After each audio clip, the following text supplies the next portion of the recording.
तो मैं भी उसकी इन्हीं बातों पे मर मिटी थी कि बस अब मेरा सारा कुछ यही है और मैं अपने घर वालों को छोड़ के उसके लिए चली गई यहाँ से। आपको ज़रा ख्याल नहीं आया कि आपका बाप भी नहीं है, माँ घर पे है, छोटा भाई है, उनका क्या होगा, उनका कौन वारिस बनेगा? नहीं, मुझे किसी का ख्याल नहीं आया। शर्म आ रही है बात करते हुए थोड़ी सी? आपको आइडिया है कि आपने क्या काम किया है, कितनी बदनामी करवा ली आपने, अपनी ज़िंदगी खराब कर दी आपने? जानती हूँ इस चीज को, शर्मिंदा हूँ अपने किए पे। मैं चाहती हूँ यहाँ मैं शादी कर लूँ जो मेरे घर वालों को भी सपोर्ट करे, मुझे भी सपोर्ट करे, इज्जत से रखे। धोखा दिया उसने मुझे, मेरे घर वालों की नज़रों में मुझे गिराया, मेरे खानदान वालों की नज़रों में मुझे गिराया। अफसोस है मुझे बहुत इस चीज़ का। तब मोहब्बत का जुनून सवार था बस, कुछ भी नहीं इस तरह की सोच आई मुझे कि मैं इस तरह से अपना सारा कुछ छोड़ के चली जाऊंगी और वो मेरे साथ इस तरह करेगा। मैंने सोचा भी नहीं था। अस्सलाम वालेकुम नाज़रीन, मैं हूं आपका मेज़बान अहमद गौहर। नाज़रीन, आज की स्टोरी ख़ास तौर पे हमारी यंग जनरेशन के लिए है जो सोशल मीडिया की इतनी एडिक्ट हो चुकी है कि उनको ये भी समझ नहीं आ रही कि हम क्या करने जा रहे हैं या क्या हम कर रहे हैं। नाज़रीन, आज दिन हम देख रहे हैं कि सोशल मीडिया की दोस्तियां, लव अफेयर्स जो है वो लड़कियां खास तौर पे जो है ना वो इन चक्करों में पड़ के अपनी इज्जत गवा बैठती हैं। आज हमारे साथ 21 साल नौरीन मौजूद है जो सोशल मीडिया के थ्रू ही एक इंडियन लड़के के प्यार के चक्करों में पड़ती हैं और अपनी इज्जत गवा बैठती हैं। क्या मामला होता है, किस तरह से होता है, इनसे जानते हैं। अस्सलाम वालेकुम। वालेकुम अस्सलाम। नूरीन, मुझे बताएं कि किस तरह से आप एक इंडियन लड़के के प्यार के चक्कर में पड़ गई? फेसबुक पे मैं यूज़ करी थी, एक दिन मुझे उसका रैंडम मैसेज आया हाय का। मैंने मैसेज को इग्नोर किया, फिर जब स्टिल मुझे मैसेज आने लगे तो मैंने उसको जवाब दिया। मैंने सोचा चलो टाइम पास ही सही। हम्म। फिर आहिस्ता आहिस्ता बात होती रही, हमारी होने लगी, ये टाइम पास दोस्ती में बदल गया और दोस्ती प्यार में बदल गई। ठीक है। फिर इस तरह से हमारी तकरीबन 1 साल बात होती रही। हम्म। उस लड़के ने मुझे दुबई बुला लिया। उसने कहा कि हम शादी कर लेते हैं। मैंने उससे कहा हमारी शादी नहीं हो सकती, मैं मुसलमान हूँ, तुम हिंदू हो, तुम इंडिया से हो, हमारी शादी मुमकिन नहीं है। उसने कहा तुम आओ, मैं अपना मजहब बदल लूंगा, मैं तुम्हारे लिए कुछ भी कर लूंगा। ठीक है। जब मैं गई अपना घर बार सारा कुछ छोड़ के, उसने मुझे वीज़ा टिकट सारा कुछ भेजा। 2 महीने हम वहाँ पे रहे और जब मैं उसको कहती थी शादी का तो वो कहता था कि मुझे इंडिया जाना पड़ेगा पहले हम्म। शादी अपना मजहब बदलवाने के लिए। ठीक इसी है। तरह से मुझे लारे लगाता रहा, रोज कोई ना कोई नया लारा, आज कर लेंगे, आज मैंने पंडित से बात की थी, मैंने मजहब बदलवाना है, मुझे पहले इंडिया जाना पड़ेगा, फिर हम आके शादी करेंगे। 1.5 महीना तकरीबन वही से ना करता रहा। हम्म। एंड पे फिर उसने कहा कि मैंने पंडित से बात की है, हमारी कुंडली कहा था, कुंडली हाँ। हमारी कुंडली नहीं मिल रही, तो मैं इंडिया जा रहा हूँ, मैं वापिस आऊंगा। ठीक है। वो मुझे इसी तरह से छोड़ के चला गया इंडिया और उस दिन के बाद वो अब तक वापिस नहीं आया। अच्छा, 1.5 माह उसने आपको इस्तेमाल किया इंडिया बुला के, इसी तरह ये हम्म। इस्तेमाल किया ना आपको? वहां पे आप लिविंग रिलेशन में रहती थी ना उसके साथ? हाँ जी। ठीक है। अच्छा, जब आपकी बात हो रही थी उसके साथ, उस वक्त आपको ख्याल नहीं आया कि ये लड़का हिंदू है, मैं मुस्लिम हूँ, तुम इसके साथ प्यार के चक्कर में पड़ रही हो, हमारी शादी हो ही नहीं सकती, तो ये किस तरह से मजहब चेंज कर देगा मेरे लिए? तब मोहब्बत का जुनून सवार था बस, कुछ भी नहीं इस तरह की सोच आई मुझे कि मैं इस तरह से अपना सारा कुछ छोड़ के चली जाऊंगी और वो मेरे साथ इस तरह करेगा। मैंने सोचा भी नहीं था। चलो चली गई आपकी, ये तो चलो समझ आ जाती है कि आप उसके प्यार में चली गई, आपकी अकल में पर्दा पड़ गया था। आपको रिलेशन बनाते हुए भी जरा ख्याल नहीं आया कि मैं अभी कुंवारी हूँ, मैं इसके निकाह में नहीं आई अभी, तुम इसके साथ रिलेशन में आ रही हो? वो कहता था शादी तो हमने करनी ही है, तो क्या हुआ। तो आप मान गई? हाँ जी। दुबई में जाते थे हम लोग, घूमते थे, सैर करते थे, खाते पीते थे, अच्छा टाइम गुजरता था हम लोगों का। क्लबों में जाते थे? हाँ जी। यानी कि फुल टाइम यशी की है आपने वहां पे? हाँ जी, फुल टाइम। क्या मकसद क्या था आपका? शादी करना था या फेम हासिल करना था, पैसा कमाना था, क्या मकसद था? मैं तो उससे निकाह करने की नीयत से गई थी ना यहाँ से, कि जाके शादी करूंगी, मैं अपनी लाइफ सेट कर लूंगी। शादी तो आप यहाँ पे भी कर सकती थी, बेशुमार लड़के हैं पाकिस्तान में। लेकिन प्यार हो गया था ना उससे। बिना देखे प्यार हो गया था? देखा था उसको, वीडियो कॉल पे भी बात होती थी हमारी। ठीक है।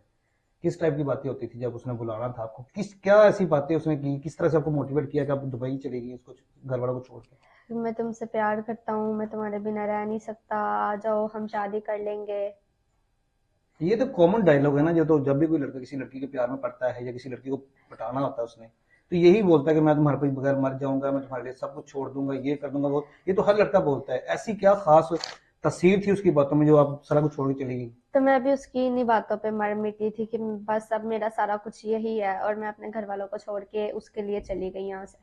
आपको जरा ख्याल नहीं आया कि आपका बाप भी नहीं है, माँ घर पे है, छोटा भाई है, उनका क्या होगा, उनका कौन वारिस बनेगा? नहीं, मुझे किसी का ख्याल नहीं आया। आपको ये बात करते हुए शर्म आ रही थोड़ी सी? शर्मिंदा हूँ मैं बहुत अपने किए पे। धोखा दिया उसने मुझे, मेरे घर वालों की नज़रों में मुझे गिराया, मेरे खानदान वालों की नज़रों में मुझे गिराया। अफसोस है मुझे बहुत इस चीज़ का। मैंने कभी भी नहीं सोचा था कि वो मुझे इस तरह से धोखा दे देगा। वापस कैसे पहुंची हैं और घर से क्यों निकली हैं आप? वापस मैं 2 महीने का मेरा वीज़ा था, ठीक है। वो पूरा हुआ तो मैं पाकिस्तान आई हूँ।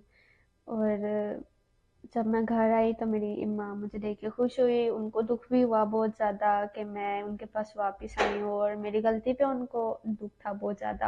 हम्म। जब 3-4 दिन मैं अपने घर रही हूँ तो हम जॉइंट फैमिली में रहते हैं। ठीक है। खानदान वालों ने ताने देने शुरू कर दिए कि 2 महीने रह गई है, पता नहीं क्या किया होगा इसने, कहाँ थी, किसके साथ थी, मोहल्ले वालों के ताने। तो मैं अपनी फैमिली को लेके सेपरेट हो गई थी। मेरा एक छोटा भाई है और एक मेरी मामा है। ये कितना अरसा हो गया आपको सेपरेट हुए? हमें 3 महीने हो गए हैं। 3 माह हो चुके हैं। और इन 3 महीनों में कभी उससे सर दोबारा रब्ता हुआ, कोई कॉल वगैरह आई है उसकी? नहीं, एक भी कॉल नहीं आई। आपने भी कोशिश नहीं की? मैंने किया बहुत कोशिश से रब्ता करने की, लेकिन कुछ अता पता नहीं है कि वो किधर है। नाम क्या था उसका? प्रकाश। प्रकाश नाम था। इंडिया का था? जी, इंडिया का था। किस शहर से था, को बताया था उसने? मुंबई से कहता था कि मैं हूँ। अच्छा, मुंबई से था। ठीक हो गया। तो अभी आप सेपरेट रह रही हैं अपनी माँ के साथ, ज्यादा घर में रह रही हैं? हाँ, हम अलग घर में रह रहे हैं। तो घर का गुजारा किस तरह से हो रहा है, सर्कल किस तरह से चल रहा मेरा छोटा भाई है, उसके पढ़ने की उम्र है तो वो दुकान पे काम करता है। है? आपने नहीं कोई जॉब शॉप करने की कोशिश की? मैं जॉब देख रही हूँ लेकिन मुझे मिल नहीं रही। छोटा भाई है, वो काम करके रोज का 150-200 रुपया ले आता है, उससे हमारा खाना पीना चल जाता है।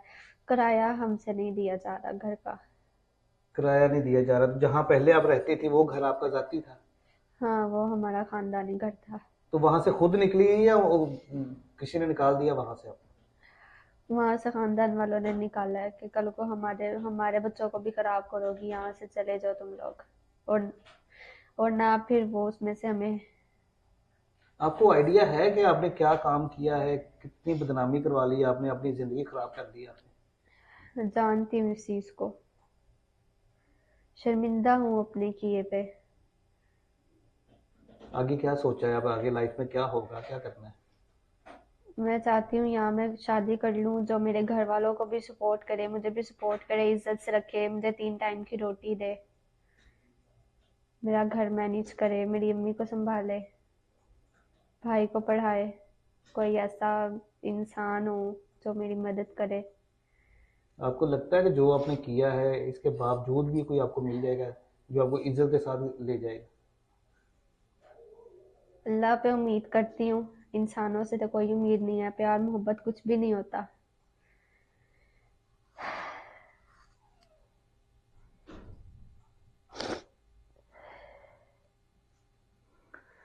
नाजिन, गुफ्तगू आपने अपनी मुलाजा की है, परेशान है, शर्मिंदा है अपने किए पे, पछता भी रही है। और जैसे बता रही कि ख़ानदान वालों ने घर से निकाल दिया है, जॉइंट फैमिली थी। आप समझ सकते हैं, ज़ाहिर है हमारा माशरा इसी टाइप का ही है कि जब भी कोई इस तरह का काम कोई लड़की या लड़का कर लेता है तो बदनामी का बायस बनता है ख़ानदान के लिए भी और माशरे के लिए भी। तो किसी हद तक इसके इनके फैमिली वाले भी ठीक हैं, ज़ाहिर है उनकी भी औलाद होगी, उनके भी बच्चे होंगे, इनका असर जो इसने किया है ज़ाहिर इसका असर जो है वो उनके बच्चों के ऊपर भी पड़ सकता है। तो उन्होंने अपनी इज्जत को बरकरार रखने के लिए या बचाने के लिए इनको घर से निकाल दिया है।